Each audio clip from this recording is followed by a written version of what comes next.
bienvenue dans une nouvelle vidéo. Aujourd'hui, je vous emmène pour un Follow My Read dans lequel je vais vous faire suivre mes lectures tout au long de la semaine. Je commence un peu plus tôt aujourd'hui puisqu'on est samedi 22 avril. En fait, mon mari n'est pas là ce week-end, je suis seule, donc j'aurai pas mal de temps pour lire et pour me faire des activités qui me font plaisir et qui me détendent. Donc hier, par exemple, j'ai été au yoga. Demain, je vais participer à un trail, Urban Trail à Luxembourg. Du coup, je vais aller chercher mon dossard aussi cet après-midi, me balader un peu en ville, qui sait peut-être faire les librairies. Et donc, je vais vous parler de tout ça. Pour commencer, je vais vous parler de mes lectures en cours. Et une fois n'est pas coutume, j'en ai 3. Donc, je disais, j'ai 3 lectures en cours, c'est assez exceptionnel. J'ai 2 lectures papier et une lecture audio. La première lecture papier, je la mène tout de suite, je la traîne depuis un moment. Il s'agit de Un jour de nuit tombée de Samantha Shannon, publié aux éditions de Saxus. Donc c'est un énorme livre, il fait 1121 pages et je l'ai reçu pour la masse critique de Babelio. La masse critique de Babelio, je crois que j'en avais déjà parlé. En fait, on peut postuler pour recevoir des livres qui nous plaisent. Si jamais on est tiré au sort, on reçoit un des livres pour lequel on avait postulé. Et on a ensuite 30 jours à compter de la réception pour écrire une critique.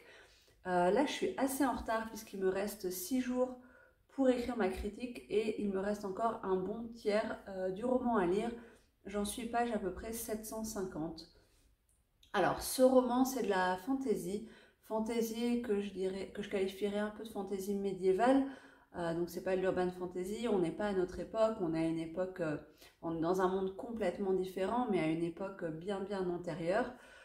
Et on va suivre plusieurs personnages puisqu'il y a 4 points de vue basés sur les régions géographiques des personnages. Donc on a le point de vue du nord, le point de vue du sud, de l'est et de l'ouest forcément. Et ce sont tous des personnages très différents qui ne savent pas forcément que les autres existent et qui vont être tous confrontés à une nouvelle menace. En fait, dans ce monde-là, il va y avoir un mont, le mont Effroi, qui va entrer en éruption et des sortes de créatures vont en sortir qui sont là pour ravager la population, les tuer, les incendier les villes, ce qui forcément crée des problèmes au niveau sécurité bien sûr, mais aussi au niveau maladie, puisqu'il y a aussi une épidémie qui se propage avec ces créatures. Ça entraîne beaucoup de sécheresse, ils ont des problèmes d'accès à l'eau, à la nourriture. Et on va suivre en fait comment chacun des différents territoires va se confronter à cette menace et comment est-ce qu'ils vont l'affronter. Dans ce roman, donc on a, comme je disais, 4 narrateurs. Pour l'instant, j'aime bien les 4. Alors il y a une partie que j'aime un peu moins, ou en tout cas, c'est pas que j'aime un peu moins, mais je suis un peu moins attachée à la partie qui se passe dans le prieuré de l'Oranger. Le prieuré de l'Oranger, c'est le premier roman de cette saga écrit par Samantha Shannon, mais ça se passe en fait 500 ans plus tard. Donc ça, c'est une sorte de préquel. Le prieuré, on suit le personnage de Tunuva et d'Esbar, qui sont un couple de femmes qui ont juré voilà, de combattre et de toujours protéger les territoires qui font partie du prieuré et de combattre contre les créatures qui pourraient sortir du mont Effroi une deuxième fois, puisque c'est déjà arrivé 500 ans plus tôt. J'ai un peu moins d'attache avec ces personnages, peut-être parce que c'est des personnages un peu plus âgés aussi, mais j'aime beaucoup les 3 autres narrateurs, avec une grosse préférence pour la narratrice de l'Ouest, Gloriane, qui est une jeune fille de 16 ans qui va avoir son destin bouleversé et qui y fait face avec beaucoup de courage. Dans l'ensemble, c'est une bonne lecture, c'est même une très bonne lecture, mais je ne peux pas dire que ce sera un coup de cœur, parce que voilà, pour moi, il est beaucoup trop gros. Déjà, c'est assez calme au début, il va se passer peut-être 300-400 pages, où on va surtout suivre la vie des personnages avant le basculement, avant l'éruption. Et même si c'est intéressant, même si on apprend à les connaître et que j'aime bien, je trouve que l'action arrive un peu trop tard et que du coup l'équilibre du roman n'est pas très bien rythmé pour moi.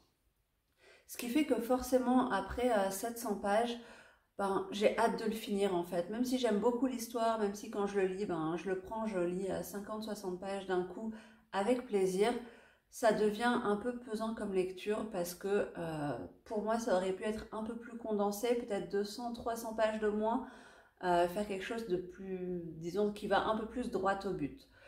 Il faut savoir aussi que comme c'est un énorme livre, je ne peux pas l'amener au boulot parce que voilà, rien que là de le tenir, j'ai mal au bras, en tout cas au poignet. Donc je le lis seulement le soir quand je rentre et au travail j'amène un autre livre. Mais du coup le soir parfois, comme il est énorme, j'ai l'impression qu'il est complexe en même temps, alors que gros nombre de pages ne veut pas dire complexité, hein.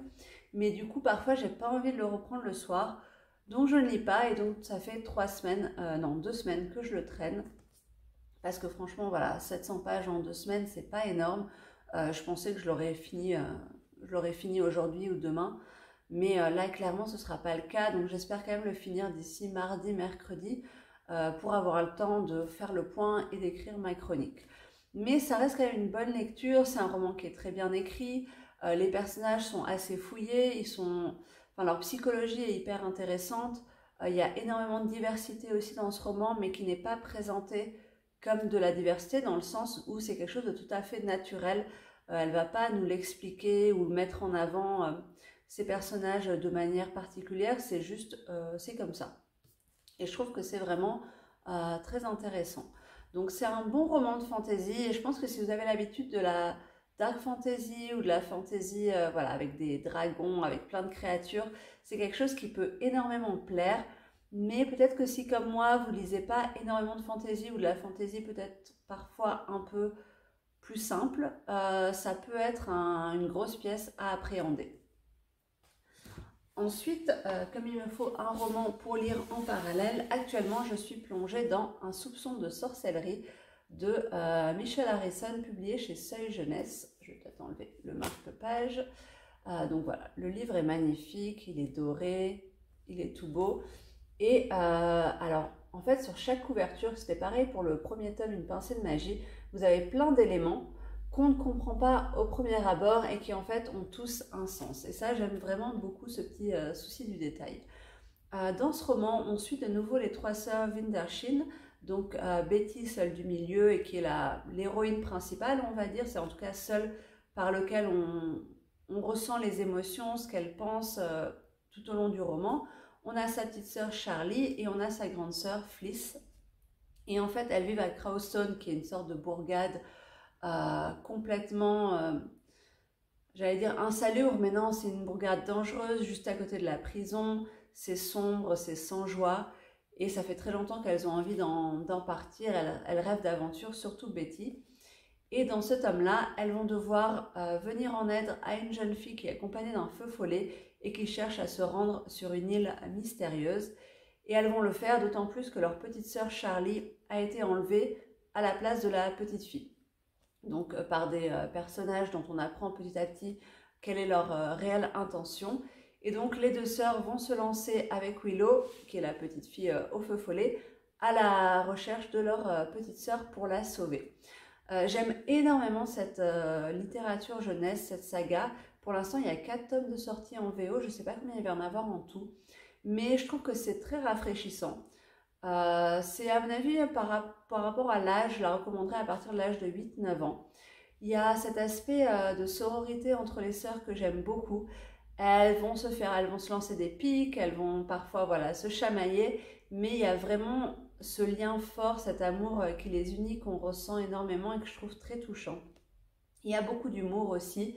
Il y a un univers de fantasy qui est différent du monde que l'on connaît, sans être ultra fouillé, ultra complexe, donc c'est très facile à lire.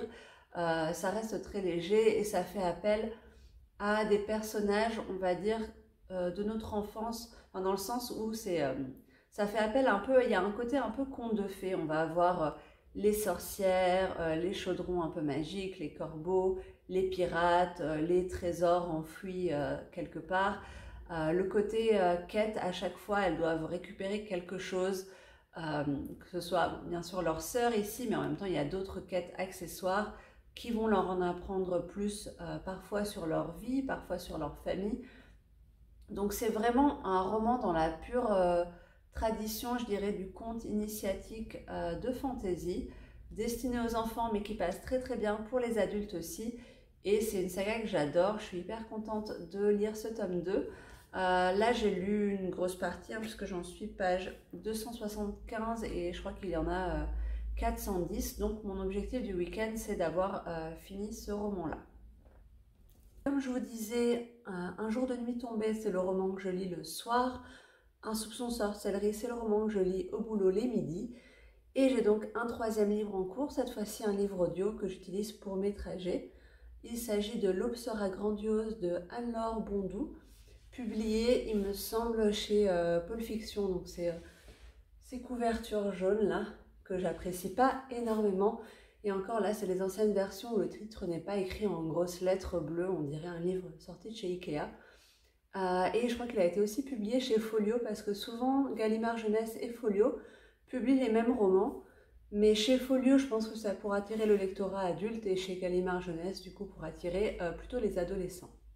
C'est un roman qui est assez intéressant pour l'instant. J'ai lu un peu plus de la moitié, j'aime bien, mais je me demande où ça va aller, parce que j'avais eu l'impression en lisant les critiques que c'était un roman assez bouleversant, avec des thèmes un peu durs, et pour l'instant je trouve qu'il est quand même assez léger.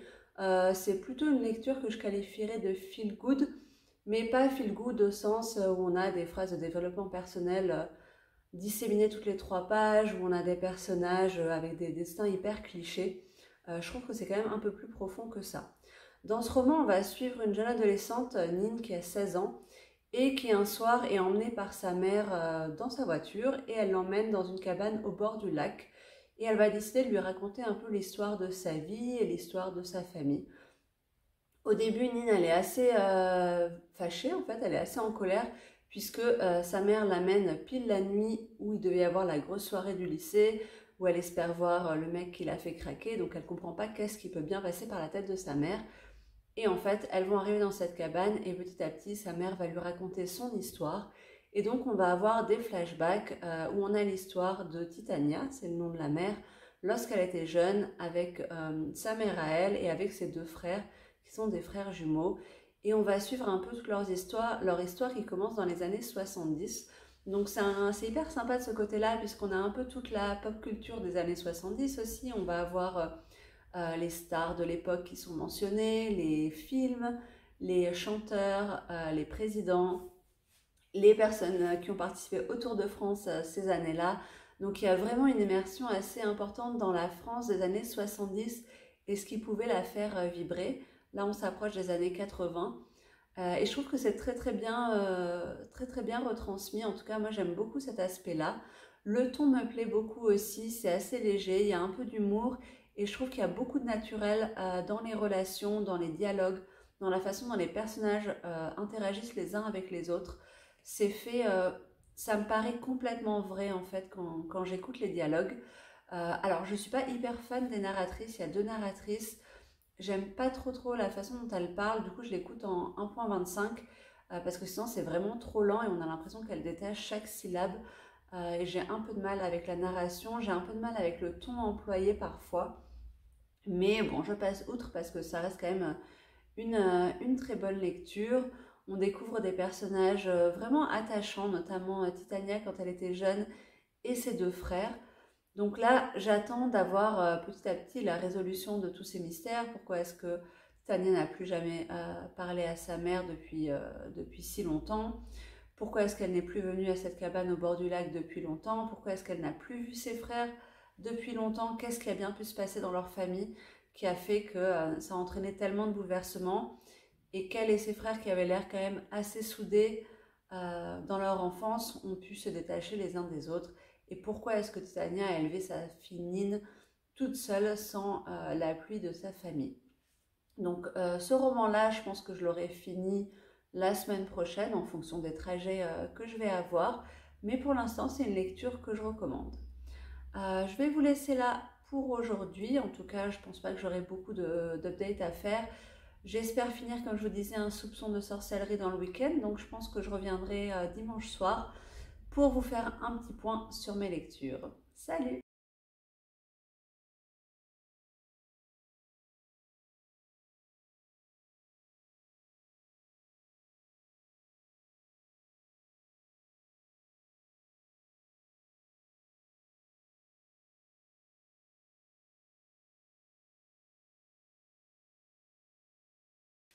Salut, je viens vous faire un petit update lecture. On est mardi soir.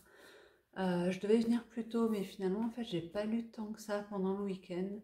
J'avais pas mal de courses à faire, j'ai participé à ma course qui s'est bien passée même si j'ai trouvé ça hyper dur. Et du coup après franchement j'étais hyper fatiguée. Donc finalement je suis restée traîner, j'ai essayé de somnoler un peu dans l'après-midi, mais j'ai pas vraiment lu. Donc j'ai pas du tout atteint mes objectifs niveau lecture. Mais aujourd'hui j'ai fini un livre. Donc j'ai fini Un soupçon de sorcellerie de Michel Harrison, publié aux éditions Seuil Jeunesse. Deuxième tome de la saga Une pincée de magie, en tout cas c'était le nom du premier tome. J'ai beaucoup aimé, mais je l'ai quand même moins aimé que le premier. Alors il souffre pas du tout de la malédiction du tome 2, c'est pas du tout un tome de transition, il n'est pas lent. Mais j'ai trouvé que la quête, ou en tout cas les aventures, s'étiraient quand même un peu en longueur. C'est pas lent parce qu'il se passe vraiment beaucoup de choses, mais c'était peut-être un peu trop parfois. Et du coup, j'étais pas lassée, mais j'étais pas aussi à fond que j'ai pu l'être pour le premier tome. Par exemple, le premier tome, je l'avais lu hyper rapidement, je l'ai relu en une journée. Celui-là, finalement, je l'ai laissé traîner quand même sur une semaine. Alors certes, j'ai un autre livre à côté, mais quand même, en temps normal, c'était vraiment un roman que je pensais lire en 2-3 jours max. Ça reste quand même une excellente lecture, hein. C'est vraiment une saga jeunesse que je recommande absolument. Comme je vous disais, il y a des personnages attachants, il y a un peu d'humour, il y a beaucoup d'aventures, il y a ce côté initiatique que j'aime beaucoup.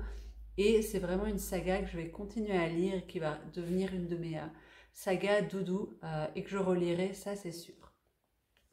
Ensuite, au niveau de Un jour de nuit tombée de Samantha Shannon, il me reste 3 jours pour le lire au niveau de Babelio et pour en faire la critique, et j'en suis à la page 900. Donc il me reste 221 pages. Comme je vous disais, j'avais eu un peu de mal à me mettre dedans parce que je trouvais que c'était assez lent et que l'action commençait assez tard.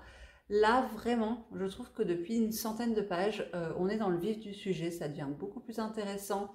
Il y a plus d'interactions entre les personnages, certains se rencontrent, on découvre des choses. Voilà, je ne vais pas spoiler, mais en tout cas, ça a vraiment maintenant piqué mon intérêt beaucoup plus. J'ai hâte de lire. Je pense d'ailleurs que je vais l'emmener au boulot du coup demain parce que j'ai pas envie, ça m'a frustré un peu hier soir de le poser et de me dire que de toute la journée, j'allais pas pouvoir le continuer. Donc je pense l'amener au travail demain et j'espère pouvoir le finir. Si c'est pas demain, jeudi au plus tard. Ensuite, au niveau de ma lecture audio qui était L'aube sera grandiose de Anne-Laure Bondou, je suis à peu près, je crois, à 80%. En tout cas, il me reste moins de 2 heures à lire. Et on touche à la fin. On est arrivé à la grande révélation. En tout cas, je pense qu'il n'y en aura pas d'autres plus importantes. Et je dois dire que ça a un peu douché mon enthousiasme. Alors, je peux pas trop, si je vous en parle, ça va spoiler. Donc j'attends plutôt de finir le roman et de voir ensuite comment je vous en parle. Mais autant j'aimais énormément le ton, j'aimais beaucoup les dialogues, j'aimais beaucoup les personnages, l'histoire. Mais là, on est arrivé au coup de théâtre ou au tournant de l'histoire. Et je ne comprends pas, la décision d'un des personnages. Je la trouve très insensée, pas du tout motivée par l'amour, alors que vraiment, en tout cas pas du tout motivée par l'amour filial et par l'amour familial plutôt, on va dire. Et je suis très surprise de cette décision du personnage, donc j'attends de voir si ça va être un peu mieux expliqué. Mais là, vraiment, quand j'ai écouté ça en voiture, j'étais là, ah ok, d'accord, donc c'est comme ça c'est là où on va. Et finalement, ça m'a un peu déçue. Donc j'espère qu'il va y avoir encore des explications, peut-être d'autres bouleversements qui vont rendre ça un peu plus attirant à mes yeux et qui vont m'intéresser plus. Mais là, c'est vrai qu'à 20% de la fin, je suis un peu déçue par la tournure prise par le livre. Et je suis d'autant plus déçue parce que à côté, comme dit, j'adore vraiment le style, les personnages. Donc j'en attendais quand même quelque chose d'autre.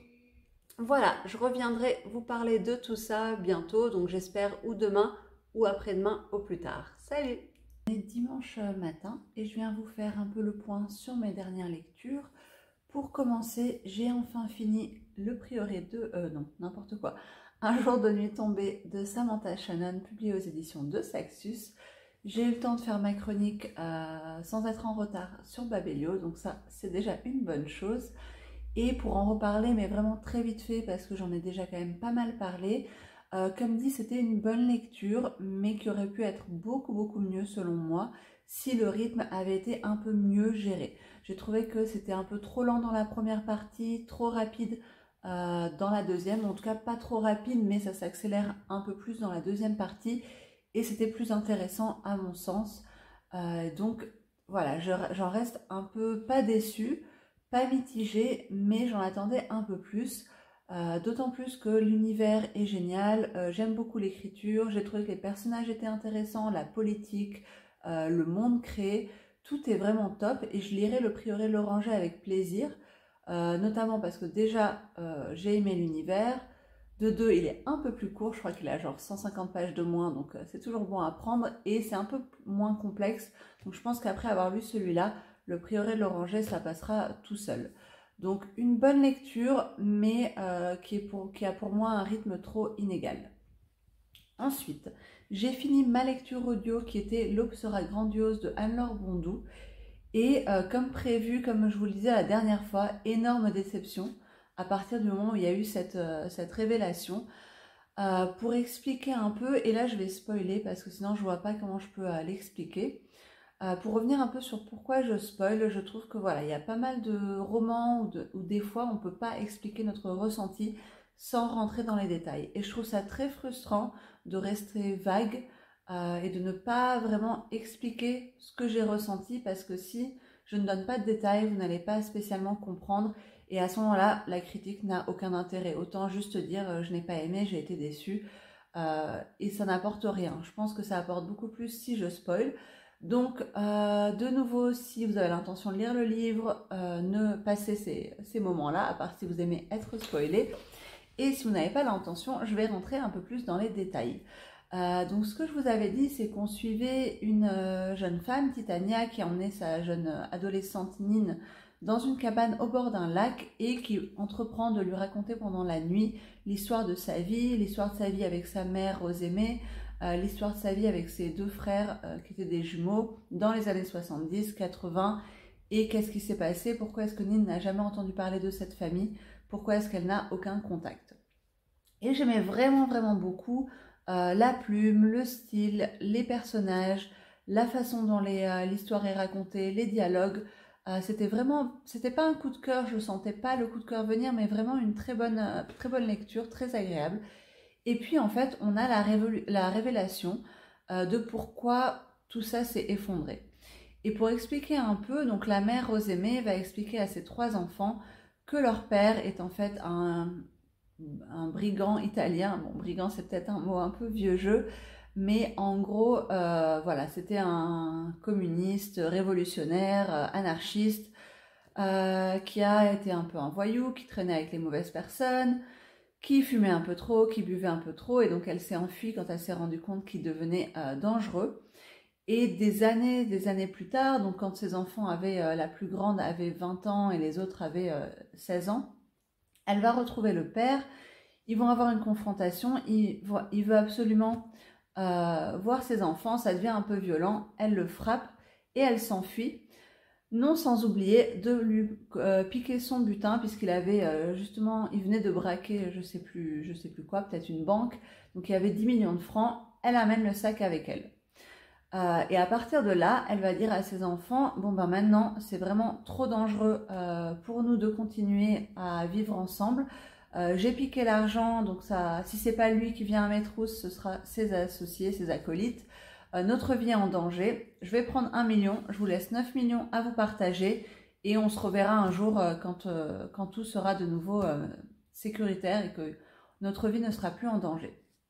Et vraiment je comprends pas parce qu'elle n'avait pas besoin de piquer cet argent.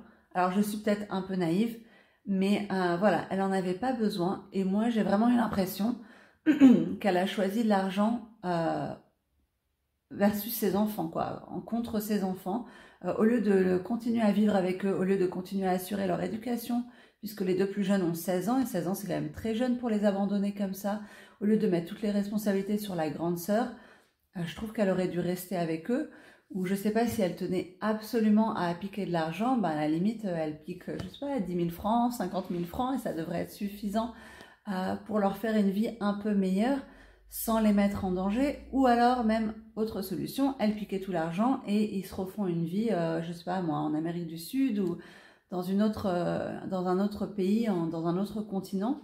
Mais pourquoi abandonner ses enfants? Il n'y a aucune justification à ça en fait. Moi j'ai vraiment eu l'impression qu'elle avait juste envie de piquer l'argent, se casser et n'avoir aucune responsabilité. Et le pire c'est qu'ils vont plus jamais se voir. Pendant toutes les années qui vont suivre, pendant 30 ans, les enfants ne vont plus jamais voir leur mère parce qu'elle vit sa vie, qu'elle ne les contacte pas ou qu'elle considère que c'est encore trop dangereux pour les voir. Donc j'ai pas réussi à passer outre ça, ça m'a semblé complètement absurde. Et à partir de ce moment-là, pour moi, l'histoire est retombée comme un soufflet. Je change de bras parce que je commence un peu à fatiguer. Donc je disais, j'étais hyper déçue par ce traitement des choses. Et la suite n'a fait que confirmer. J'ai trouvé qu'on continuait à rester dans des choses absurdes qui n'avaient pas de sens. Les 3 enfants vont continuer à se voir de temps en temps. Chacun va mener sa vie de manière plus ou moins réussie, on va dire. Et en fait, de nouveau, elle va se fâcher, Titania, donc la grande sœur, va se fâcher avec ses 2 frères, puisque soudainement, elle va décider qu'elle veut voir son père, discuter avec lui pour avoir sa version de l'histoire.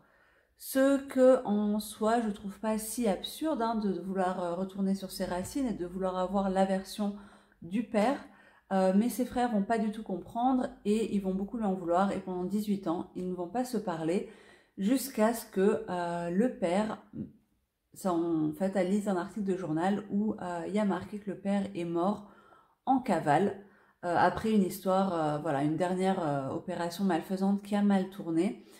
Ce qui m'a aussi semblé un peu improbable parce que si on regarde la chronologie des événements, le père à ce moment-là a plus de 70 ans. J'ai un peu du mal à imaginer qu'après avoir fait 10 ans de prison, après avoir eu plein de problèmes avec la justice, à 70 ans, il décide encore d'aller braquer des pubs, des bars PMU et des choses comme ça.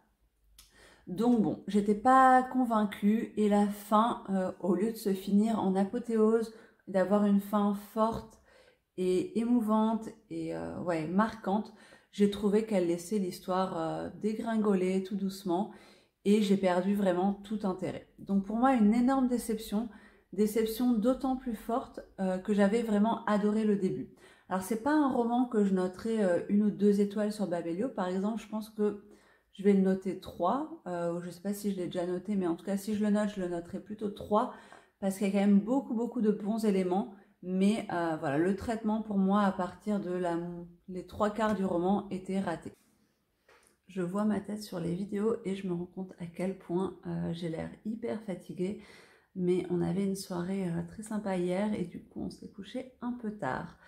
Je vais continuer, je ne sais pas si je clôture ce carnet de lecture, ce vlog lecture déjà ou pas, mais au cas où, donc je vais vous parler de ma lecture en cours, que j'ai atteint la moitié. Il s'agit de Des femmes remarquables de Barbara Pym, publié aux éditions 10-18. Barbara Pym, c'est une autrice du XXe siècle, assez oubliée, à la fois dans son pays natal, donc en Angleterre, et à la fois outre-monde, on va dire. C'était une autrice qui avait quand même un peu de succès à l'époque et qui ensuite est tombée dans l'oubli. J'ai déjà lu un de ses romans publié chez Bellefonds Vintage, qui les réédite tous, avec des très jolies couvertures d'ailleurs. C'était Les ingratitudes de l'amour et j'avais pas été convaincue. J'avais trouvé le roman un peu trop bizarre. C'était 2 femmes qui se prennent d'obsession pour un homme au point de limite de le stalker, de le suivre, d'essayer de se renseigner. Alors bien sûr, c'est les années 50, donc elles n'ont pas Internet, Facebook, tout ça, pour découvrir toute sa vie. Mais c'était vraiment très bizarre, et même si j'aimais bien l'écriture, j'ai pas du tout réussi à m'attacher au personnage, donc j'avais pas trop adhéré. Mais je sais que c'est une autrice, de ce que j'ai vu dans les avis sur Internet, il y avait beaucoup de gens qui trouvaient que ces romans étaient un peu inégaux, ou en tout cas qui pouvaient avoir des avis très différents d'un roman à l'autre d'elle. Donc j'avais très envie de tester de nouveau et j'avais acheté celui-ci au mois de janvier. Et je dois dire que pour l'instant c'est une très bonne lecture, j'en suis à la moitié. On va suivre Mildred qui est une jeune fille de pasteur qui a la trentaine, qui est célibataire, donc pour l'époque qui est vieille fille, elle n'a plus aucune espérance de se marier et de manière générale, elle n'est pas non plus très tentée. Et en fait, il y a des nouveaux locataires qui s'installent près de chez elle, un couple qui a une vie ou qui a une relation de couple parfois un peu ombrageuse. Et il se passe pas grand-chose de plus, pour être honnête. On va la suivre en fait dans ses tranches de vie, ses rencontres justement avec ce couple, ses petites activités à la paroisse, ses rencontres avec le révérend, prendre le thé, échanger quelques potins. C'est très léger, mais j'aime beaucoup. Il y a un côté très désuet. Il y a ce petit humour de temps en temps qui transparaît au travers des phrases que je trouve très agréable à lire. Donc pour l'instant, c'est une très bonne lecture. Voilà, je n'ai pas encore pris Oula, là ça va pas. Voilà, donc j'ai pas encore pris de nouvelles lectures, mais ce qui est sûr, c'est que je vais bientôt commencer un nouveau livre audio, puisque pour le Cozy Mystery Book Club de mai, on commence la saga Son espionne royale, avec le tome 1. Voilà, c'est pas une saga qui m'a attirée énormément, même si j'ai vu beaucoup de bons avis, parce que voilà, trop de sagas de Cozy Mystery en même temps, je commence un peu à saturer, mais je l'ai trouvé en audio sur Nextory, donc à ce moment-là, voilà, pas besoin de l'acheter, et comme ça me fait une nouvelle lecture audio. Je vous laisse là pour le moment, et je vous dis à bientôt. Salut! Salut, petite vidéo parce que j'étais en train de faire le montage du Follow My Read, donc la vidéo que vous êtes en train de regarder, et je me suis rendu compte que j'avais pas fait de session de clôture et que j'étais pas du tout revenue en parler. Donc même si la vidéo est finie depuis presque une semaine, je voulais quand même faire un petit point puisque je vous avais parlé de ma lecture en cours qui était Des femmes remarquables de Barbara Pym, publié aux éditions 10-18. Entre temps, je l'ai fini, j'ai commencé d'autres romans dont je ne vais pas parler ici, mais pour dire que j'ai énormément apprécié cet opus de Barbara Pym. J'avais été assez déçue, comme je l'ai déjà dit, par Les ingratitudes de l'amour, mais alors celui-ci, je suis hyper fan. C'était drôle, ça avait du charme, un charme désuet. Le personnage principal a énormément d'autodérision. J'ai beaucoup aimé le côté un peu comique de situation parfois. La mise en lumière des femmes vieilles filles qui sont considérées comme vieilles filles puisqu'elles ont 30 ans, qu'elles sont célibataires mais qui en même temps du coup se serrent les coudes. Salut, petite vidéo parce que j'étais en train de faire le montage du Follow My Read. J'ai trouvé que c'était bien mis en avant. C'était vraiment des personnages assez hauts en couleur, comme c'est souvent le cas avec Barbara Pym, de ce que j'ai pu voir des deux romans. Donc on a des personnages qui ont un petit côté parfois un peu excentrique, ils sont un peu too much pour la vraie vie, mais ça a vraiment ce charme typiquement anglais et c'est une lecture que j'ai beaucoup appréciée. Voilà, je vais vous laisser là pour cette vidéo, j'espère que ça vous aura plu et on se retrouve bientôt pour de nouvelles aventures. Salut!